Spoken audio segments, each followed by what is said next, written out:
berarti perilakunya itu bagaimana dia menampilkan yang terbaik kan gitu. Anak kita dibully orang, berarti dia menyediakan, meluangkan dirinya untuk dibully juga gitu.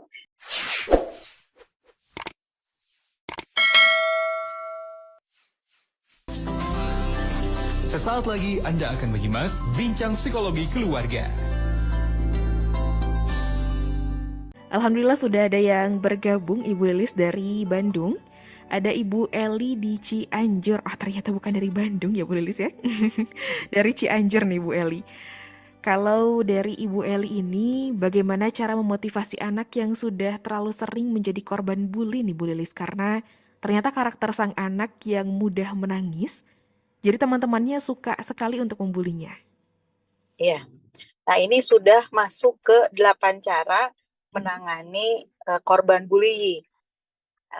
Tadi bisa jadi yang saksi atau yang jadi korbannya ya. Nah, kalau misalnya itu kan bully itu misalnya bully kata-kata gitu, masuk terus kata-kata yang pasti kata-katanya kan nggak ada yang dibully kata-katanya, pinter gitu ya, baik, soleh nggak ada ya gitu. Nah, kan paling eh, kata-katanya ya yang perundungan, penghinaan gitu ya, sampai ya kena mental tadi gitu. Nah, apa yang harus kita lakukan? Yang harus dilakukan, kita bisa pakai teknik, ini sebenarnya tekniknya yang kelima, tapi nggak apa-apa kita acak aja ya. Acak, yang penting ada 8 aja ya gitu. Nah, teknik positive self-talk.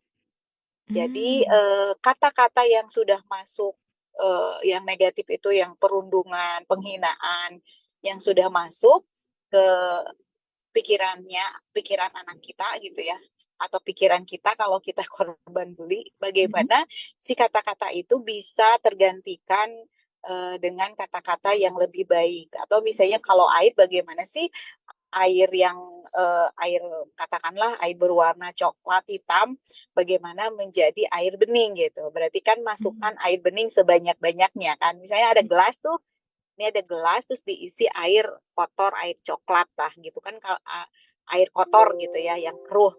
Nah, gimana sih airnya bisa bening lagi gitu. Nah, caranya adalah memasukkan air bening sebanyak-banyaknya sehingga nanti air kotornya itu kan naik naik naik naik, akhirnya keluarlah dari gelas itu. Nah, begitupun sama ketika orang misalnya perundungan, dihina apa gitu ya. Nah, kita harus bisa ganti, contohnya misalnya dia dibulinya dasar jelek misalnya gitu ya, kamu jelek. Nah, kita kasih positif self talk, jadi positif yang kata-kata yang memberdayakan, talk itu berbicara dengan diri sendiri. Jadi kasih seperti afirmasi, kasih kata-kata misalnya jelek, kita ganti misalnya Allah itu menciptakan manusia sebaik-baiknya, dan kamu itu tuh sebaik-baik ciptaan, kamu itu pemenang. Karena kamu waktu di proses dulu pembentukan dari proses pembentukan dari zigot gitu ya sampai janin itu tuh kamu menang gitu, menang dari sel telur, pemenangnya spermanya juga pemenangnya gitu. Jadi kamu itu pemenang, pemenang, pemenang terus. Jadi ketika kata si jelek itu sudah masuk ke pikiran, nah itu harus dikeluarkan emang lebih apa ya, lebih banyak. Jadi satu masuk dikeluarkan bisa jadi 100 kali lipat gitu. Makanya ada teman saya S2-nya tentang positive self talk itu. Nah, dilakukan itu bisa dilakukan selama 21 hari minimal, atau 12 hari atau 21 hari, dan itu dilakukan tiap hari positive self talk-nya itu. Karena aku mah jelek gitu, aku mah jelek. Nah, kamu itu tuh pemenang. Kamu itu tuh dulu memenangkan ini gitu. Dan kamu tuh sebaik-baik ciptaan, sebaik-baik kisah. Kamu tuh terbaik, terbaik, terbaik. Kamu pemenang gitu, terus gitu. Sehingga nanti kata-kata yang ada di pikirannya itu, yang jelek itu tergantikanlah bahwa saya penciptaan yang terbaik dari Allah gitu ya. Saya pemenang gitu. Kan beda nanti ketika di pikirannya aku jelek, perilaku kita apa yang dimunculkan? Ya dimunculkan jelek gitu. Tapi ketika di pikiran kita kata-katanya aku sebaik-baik ciptaan, berarti perilakunya itu bagaimana dia menampilkan yang terbaik kan gitu. Nah, itu Masya bisa Allah. dilakukan gitu. Nah, kita identifikasi dulu apa yang dirasakan oleh anak. Misalnya apa kata-kata apa yang kamu kena gitu ya. Terus perbuatan teman apa yang kamu kena gitu, yang kamu ini. Nah, nanti apalagi ini positif self talk ini bagus kalau si bulinya itu dalam bentuk kata-kata gitu kayak tadi gitu. Terus itu lakukan tiap hari selama 21 diulang-ulang terus. Nah, kalau misalnya kata jeleknya itu emang sudah banyak juga di pikirannya gitu. Karena bisa jadi si bully jelek itu tuh ini aja penguat aja. Nah, sebelumnya juga dia eh, merasakan dari misalnya dari keluarganya, ih kamu teh beda ya gitu. Kok kakak kamu mah cantik, kok kamu mah beda ih gitu.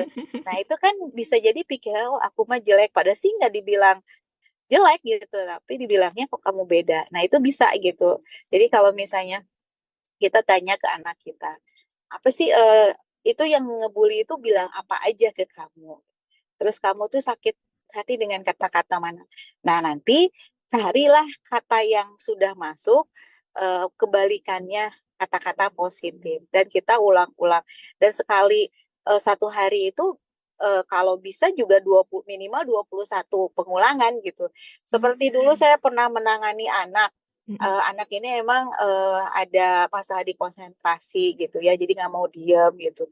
Terus kalau ke temannya Noel tuh karena tenaganya besar kayak mukul gitu, jadi temennya kan sakit, aku cuma Noel kok gitu.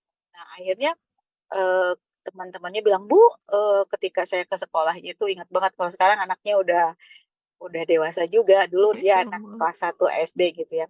Bu, jangan deket-deket, katakanlah misalnya itu si Fulan gitu, jangan deket si Fulan, itu mah anaknya tuh ya suka ini apa namanya jahat gitu, anaknya suka menyerang, pokoknya terus anaknya suka pembuat onar di sekolah gitu. Nah, itu kan kata-kata negatif tuh.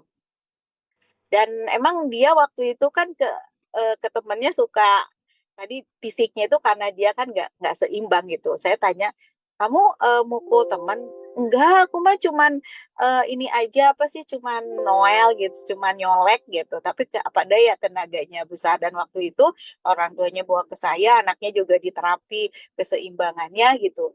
Nah, terus eh, di anak ini kan banyak aku itu tuh nakal, aku jadi udah masuk lah kata-kata itu.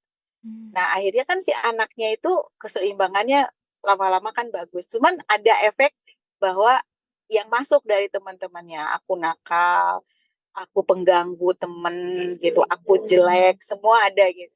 Nah, itu waktu itu saya lakukan positif positif self talk ini kalau terapi dengan saya gitu ya. Dia bilang, Bu, aku mah ada jahat. Kamu tuh baik. Manusia itu fitrahnya baik. Baik, baik, baik. Terus dia sampai, dia bilang, jahat, jahat, jahat, jahat. Terus saya bilang, baik, baik, baik, baik. Sampai kakeknya itu kan yang mengantar terapi. Bu, itu terapi apa ya katanya? Cucu saya bilang jahat, Bu Lilis bilang baik. Cucu saya bilang jelek, Bu Lilis bilang sebaik-baiknya ciptaan terus gitu.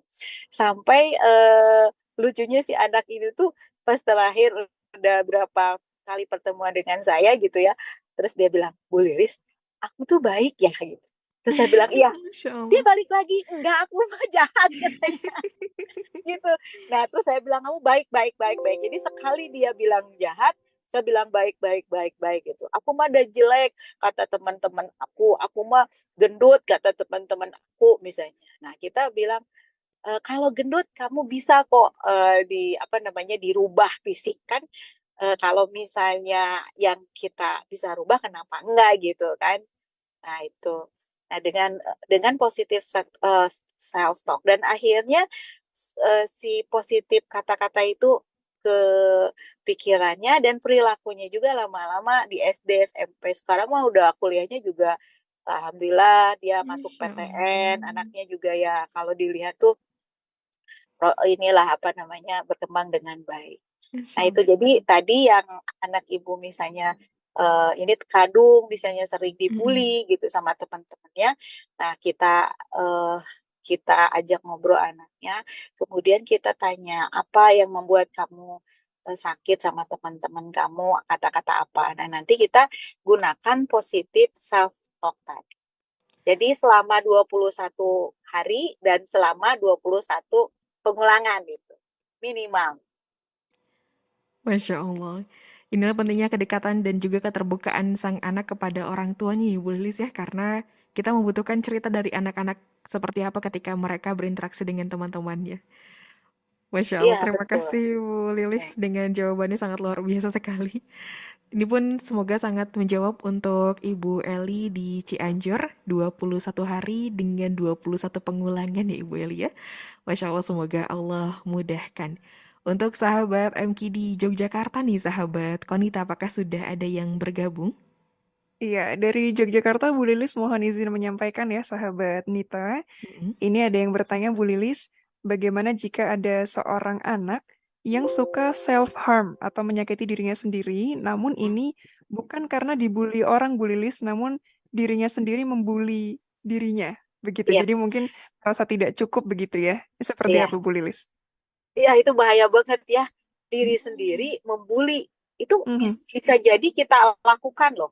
Ya, misalnya kita mhm, maki-maki diri, kamu mah nggak becus gitu ya. Nah, itu kan diri itu lebih deket, itu lebih sakit lagi ya ketimbang mhm, ketimbang dari luar diri kita. Nah, biasanya kalau misalnya kasus-kasus self harm itu ada histerianya. Jadi ada apa sih, biasanya kasus-kasus self harm itu untuk cari pengakuan, untuk cari perhatian lah gitu ya. Hmm. Nah, itu jadi cari perhatiannya manusia itu berhak kok, nggak apa-apa, manusiawi cari perhatian. Tapi cari perhatiannya tidak boleh. Jadi ada syarat-syaratnya cari perhatian itu. Satu, tidak boleh melukai, menyakiti, menghina, memaki-maki diri sendiri. Yang kedua, tidak boleh menyakiti, memaki-maki orang lain. Yang ketiga, tentunya harus produktif. Itu. Jadi kita arahkan untuk energinya dengan kamu cari perhatian, misalnya, so kamu punya karya apa, kamu bisa apa, tampilkan gitu. Nah, terus kalau yang self itu kita nggak harus waro juga gitu, karena semakin diwaro dia emang kan tadi emang cari cari perhatian.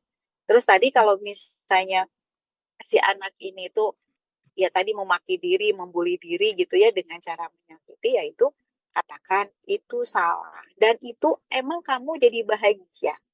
Dengan kamu mengiris tangan, emang kamu bahagia dan orang lain akan memperhatikan kamu.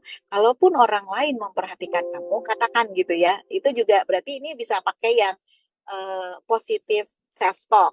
Nah, mhm. sebelumnya karena ini bagian dari kecemasan, takut orang lain tidak memperhatikan dia gitu, akhirnya dia melakukan itu. Nah, yang kedua tadi kan positif self harm nih untuk menangani eh, korban-korban yang sudah bully gitu. Nah, yang kedua dengan relaksasi. Nah, relaksasi napas yang kedua. Relaksasi napas biasanya saya ajarkan kalau anak kecil itu seperti kura-kura. Jadi kalau kura-kura itu kalau dia lagi ada bahaya, biasanya kepalanya masuk ke perut. Nah, itu tuh biasanya untuk anak-anak lebih lebih muda itu pernapasan perut. Jadi tarik gitu. Jadi diajak dulu untuk apa namanya? Untuk tenang, duduk. Kita ajak untuk pernapasan perut misalnya 3 putaran. Setelah pernapasan perut, nah kemudian nanti eh, bisa dengan cara rubah apa dengan cara rubah perilakunya dengan merubah pikirannya. Jadi ini konsep CBT, kognitif behavior terapi. Jadi si behavior di cara untuk merubahnya ganti dengan apa yang dipikirkan. Karena kan tadi pikiran itu akan mempengaruhi perilaku gitu. Jadi kita tanyakan misalnya, emang kamu dengan siapa itu bahagia? Saya suka gitu nanya ke klien saya. Terus klien saya bilang bahagia. Betul, jujur. Itu kalaupun kebahagiaan itu kebahagiaan semua Mhm. itu, dan lama-lama kan sakit juga, dan lama-lama kamu itu akan tidak merasakan sakit dan nanti larinya ke pembuluh darah yang itu, ke apa namanya, eh, ke terlalu ke pembuluh darah yang besar itu kan bisa jadi fatal kan Mhm. itu. Jadi emang apakah kamu bahagia benar nih? Apakah orang lain, misalnya tujuan kamu apa? Biar orang lain memperhatikan. Iya, orang lain bisa orang lain akan memperhatikan kamu, tapi memperhatikan kamu itu bukan dengan perhatian karena pengen diperhatikan, karena merasa kasihan lah. Terus udah gitu bisa mencibir lah, kamu bisa nanti dibully juga gitu ya. Emang untung untuk kamu. Jadi itu juga bagian dari, nah ini berarti udah 3 nih. Tadi kasih yang pertama kan teknik positif self talk. Yang kedua Mhm. teknik pernapasan eh, pernapasan perut, tarik napas, hembuskan. Jadi untuk tenang dulu gitu. Nah, terus yang tadi yang CBT dengan pertanyaan aja. Emang begini untuk apa kamu? Benar bahagia. Benar. Kalaupun orang orang memperhatikan kamu itu dengan mencibir loh. Ih, kok gitu sih gitu. Atau karena merasa kasihan. Nah, itu kan gak enak gitu. Nah, itu bisa dilakukan begitu. Coba tanya gitu, kasihan. Siapa lagi yang mau care? Siapa lagi yang mau peduli terhadap diri kita? Kalau bukan diri kita sendiri. Diri kita aja sudah membuli, diri kita sudah mencaci maki. Ini gimana kasihan? Dan ini rugi. Lama-lama kamu ya bisa terkena sakit mental gitu, sakit jiwa kalau begini gitu. Terus saya jadi pertanyaan itu karena kan gini loh, kalau orang itu tuh ya bisanya kayak saya lagi nunggu gitu. Nah, terus ada saya dengan teman-teman terus ada orang lain. Terus misalnya saya ada ini apa sih ini ada siapakah presiden kita yang pertama siapa ya? Nah, sebelah saya itu responnya tuh dia pengen menjawab sebenarnya gitu. Jadi kelihatan responnya yang mau menjawab. Jadi orang itu setiap ada pertanyaan pasti akan ada respon jawaban gitu. Meskipun jawabannya adalah hanya dalam pikiran gitu. Mhm. Itu Hmm. makanya kalau misalnya ada Bu Lilis, semua laki-laki itu menyakitkan untuk perempuan. Betul? Nah, ketika saya bilang cuman betul itu dia kan ngejawab juga.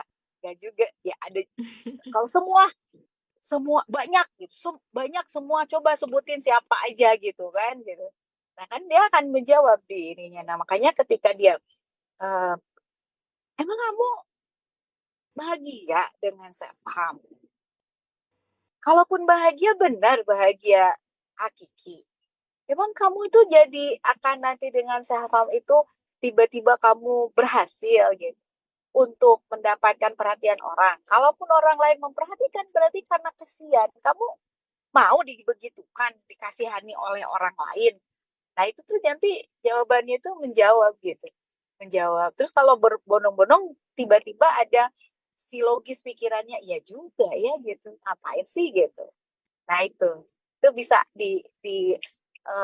gunakan teknik pertanyaan. Jadi teknik pertanyaan juga bisa jadi untuk terapi gitu.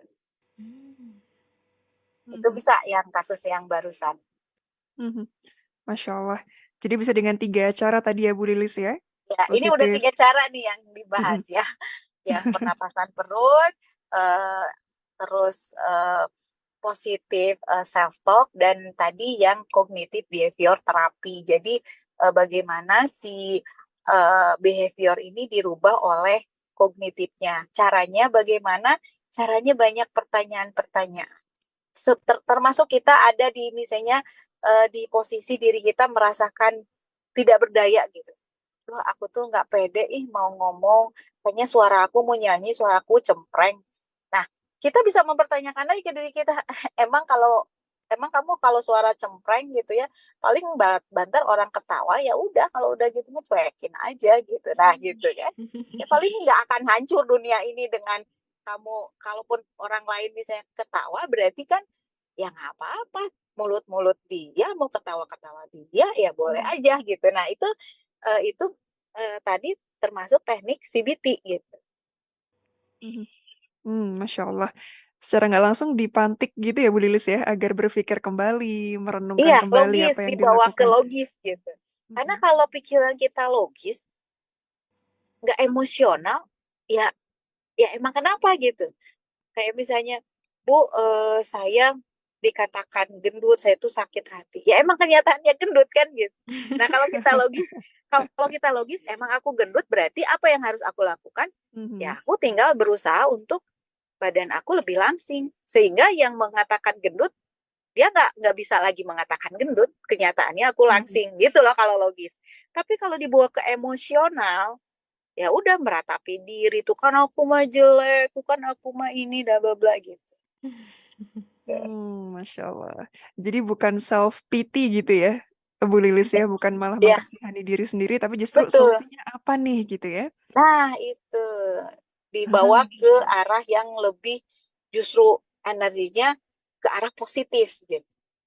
Ibu Lilis izin menyampaikan pertanyaannya dari Umi Ahmad di Taman Sari. Ini terjadi pada anaknya Ibu Lilis berumur 5 tahun di TKA. Setiap pulang dari sekolahnya membawa cerita bahwa ternyata teman-temannya dari anak B ini em, anaknya pulang dalam kondisi nangis karena ternyata sering dipukuli oleh temannya dari anak B begitu. Kemudian suatu hari ayahnya menjemput pulang sekolah anaknya dan ini nampak secara langsung begitu Ibu Lilis kalau ternyata anaknya ini sedang dipukuli. Namun ternyata ketika sang ayah bertanya kepada gurunya, kemudian gurunya berkata bahwa ini hanya main-main saja. Padahal sering kali terjadi. Kemudian ketika besoknya anaknya masuk ke sekolah lagi, terus bu gurunya menyampaikan kalau ada apa-apa di sekolah jangan diadukan ke orang tua begitu. Kalau ini solusinya bagaimana nih Bu Lilis? Karena sudah ambil rapot dan libur, baiknya kami melanjutkan sekolah di tempat tersebut atau baiknya memindahkan anak kami saja. Iya. Begitu Bu Lilis. Kalau pindah belum tentu juga di tempat yang baru nggak ada bully. Bahkan Hmm. bisa jadi bulinya jauh lebih parah di tempat yang sebelumnya. Dan jangan-jangan kita mengajarkan ketika pindah, mengajarkan anak untuk lari dari kenyataan bully. Nah, makanya mendingan kita dibawa untuk ke arah pembelajaran untuk anak mengatasi bully tadi. Hmm. Satu, untuk anak kita berarti kan eh, kita harus mengajarkan kalau ada dipukul lawan aja. Kalau perlu misalnya anak kita dimasukkan ke eh, tadi ke tempat bela diri. Dan untuk guru kita ngobrol gitu Bu, yang namanya main-main itu tidak boleh ada unsur perundungannya, tidak boleh ada unsur bulinya, bully baik berkata-kata atau bully fisik gitu. Nah makanya kan kadang misalnya saya ngelihat tuh anak kecil saling baku hantam gitu, terus saya bilang boleh main yang lain. Dah aku mah main-main banyak kok main yang lain, yuk Bu Lilis ajarin mainnya ada loh ucing sumput gitu, yuk 1 2 3 gitu. Anak-anak mah sebenarnya gampang loh, apalagi anak TK gitu, tinggal dibegitukan. Terus nanti kalau ada lagi yang main-main mukul, biasanya kalau saya biasanya nanti saya akan bilang ke Miss nanti bintangnya akan dikurangi gitu, karena itu bagian dari perundungan justru fisik gitu. Jadi main-main itu misalnya kan kadang ya orang-orang yang kuliah gitu, terus saya lihat gitu, kayak misalnya pernah di tempat di transportasi umum gitu, anak-anak SMP gitu, terus dia bilang anjing gitu ya, coplok ke temennya gitu. Nah terus saya perhatikan, terus saya bilang temen kamu itu tuh emang anjing ya, saya bilang gitu. Bukan Bu, saya bilang kamu anjing bukan? Bukan. Kenapa kamu bilang ke teman kamu anjing gitu? Berarti teman kamu anjing ya? Iya. Coba ada yang lain. Ah Ibu Ma ini mah cuman bercanda, kemudian dimasukin ke hati. Ini enggak, ini bukan masuk bercandaan. Ini kata-kata kasar saya bilang gitu. Apalagi kamu pakai seragam, lagi belajar, kan saya harus saya koreksi gitu. Nah kalau misalnya sebagai guru malah punya otoritas. Nanti kalau misalnya anak SMP SMA ya kasih aja nih peringatan. Di beberapa sekolah kalau ada bully itu bisa SP1 loh. Itu. Bisa sampai kalau dia tidak SP1 tidak mempan, SP2, SP3 ya dikeluarin dari sekolah gitu. Karena kita sebagai pendidik itu tidak boleh eh, membiarkan bullying ada di depan mata kita gitu. Atau lebih parahnya kita ngikutin gitu. Misalnya guru cie gitu. Saya bilang ke guru itu, ibu udah bully anak-anak itu. Kenapa harus bilang Cak Iya, Cak Iya? Saya bilang ke anaknya, kamu suka nggak dibilang Cak Iya saya sama guru? Enggak Bu, nggak suka. Nah itu masuk ke pembulian loh gitu.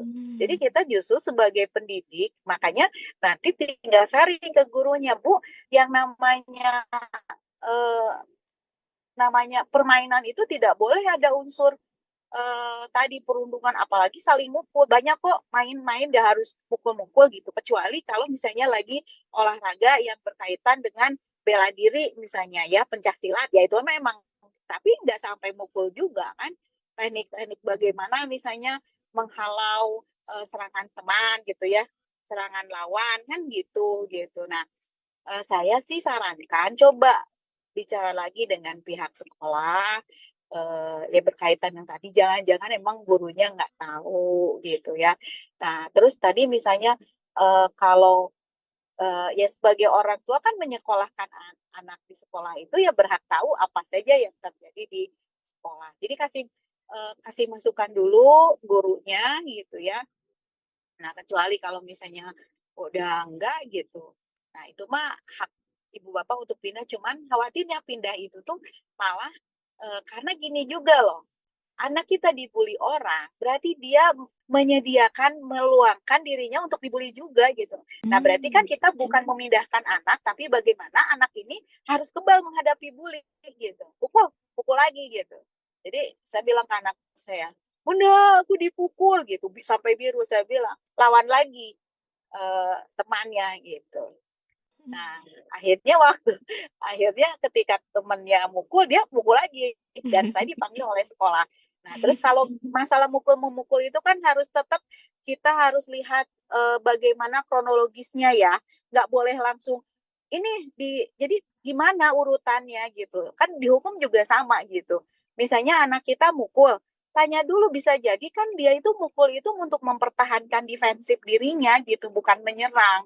Nah, tentunya nanti yang menyerang dengan defensif beda dong. Kalau dikasih sanksi, iya sih nggak boleh gitu, nggak boleh begitu. Tapi ini kan untuk defensif, dan saya juga mengajarkan ke anak saya, kamu pantang untuk menyerang duluan. Tapi kalau ada orang yang menyerang kamu harus perlihatkan kamu punya harga diri gitu ke anak-anak laki-laki saya. Kamu lawan aja gitu. Semakin kamu tidak dilawan, teman-teman kamu akan semakin berani gitu. Tapi kalau dilawan, dan anak saya iya dilawan, akhirnya dilawannya dengan tenaga yang ekstra gitu, dan sampai saya waktu itu dipanggil gitu, dan saya bilang ya saya mengajarkan begitu, dan tetap anak saya karena emang yang lebih bagus kan di apa namanya diselesaikan dengan baik-baik. Tapi terkadang ya kita harus mengajarkan anak kita juga begitu, jangan sampai ya udahlah maafkan maafkan. Makanya saya bilang kalau tentang bully ya, kamu itu sebenarnya kalau kamu dipukul, kamu boleh lawan, itu hukum kisos. Tapi kalau kamu misalnya ada pilihan yang selanjutnya, memaafkan. Tapi memaafkan itu tidak ada dendam gitu. Seperti anak saya juga mungkin pernah cerita di MGM. Anak saya lagi main di lapang, terus di lantai 2 ada sama anak lain dibanjur anak saya itu. Saya tahu ini emang dari gurunya gitu. Banjur anak saya itu. Nah, gurunya yang menceritakan misnya ke saya gitu, Bu, saya menceritakan nih anak ibu, dan anak saya nggak cerita ke saya. Terus saya pas nanya, kata Miss, kamu pernah kondisi ini? Terus anak saya bilang gini, kata Bunda, kalau aku udah memaafkan berarti udah jangan diperpanjang gitu. Jadi waktu itu sama Miss dipanggil yang ngebanjurnya, terus anak saya, terus jaga ini gimana, mau dibales lagi dengan dibanjur atau memaafkan? Terus anak saya bilang gini, aku maafkan komis gitu, aku maafkan. Udah dia main lagi gitu. Dan karena dia memaafkan kan tidak ada dendam, biasa main lagi. Sampai si anak yang nyiramnya itu laporan ke ibunya, dan ibunya juga ke saya, aduh Bu, maaf apa? Anak saya cerita katanya banjur anak ibu, terus anak saya tuh menyesal. Iya, tapi dia tuh baik loh, nggak mau balas aku katanya gitu. Nggak mau balas aku, terus ngajak aku main. Jadi si anak itu yang ngebanjur itu tuh sangat terkesan juga sama anak saya gitu. Masya Dia Allah. cerita, dia tuh baik sebenarnya, aku tuh nyesel gini-gini. Aku akhirnya meminta maaf lagi, soalnya baik dia gitu. Nah itu, jadi kita ajarkan anak-anak begitu gitu. Jadi kalau misalnya mau memaafkan sudah beres. Jadi jangan sampai gini. Misalnya memaafkan tapi dia di rumah misalnya ngasih tahu ke orang tua gitu. Nah itu ya nggak boleh gitu. Apalagi misalnya orang tua ketika mendapatkan info dari anak kita harus cek and recheck, harus tabayun, jangan langsung ini gitu ya. Bisa jadi emang posisi anak kita di posisi yang salah. Gak apa-apa sebenarnya karena itu pembelajaran untuk anak kita. Nah kalau anak kita di posisi salah gampang tinggal kasih aja konsekuensi gitu. Karena anak kita itu juga harus belajar di posisi tidak baik aja. Ini anak kita itu bukan malaikat loh. Anak itu tuh manusia. Ya. Kalau dia pernah melakukan salah, tidak apa-apa. Yang penting adalah justru kesempatan untuk kita untuk mengajarkan bertanggung jawab. Dia menerima konsekuensinya apa gitu. Nah itu, jadi akhirnya kan anak kita itu ya, kita kalau salah ya gak apa-apa. Tapi daripada nanti menanggung konsekuensi, berarti sebelum bertindak harus berpikir dulu. Nah itu kan pembelajaran. Itu ya Masya Allah. jawaban dari tadi, walau alam. Masya Allah, Alhamdulillah. Insya Allah kami akan kembali untuk Anda sahabat MK, jangan kemana-mana. Kita simak terlebih dahulu beberapa informasi berikut ini.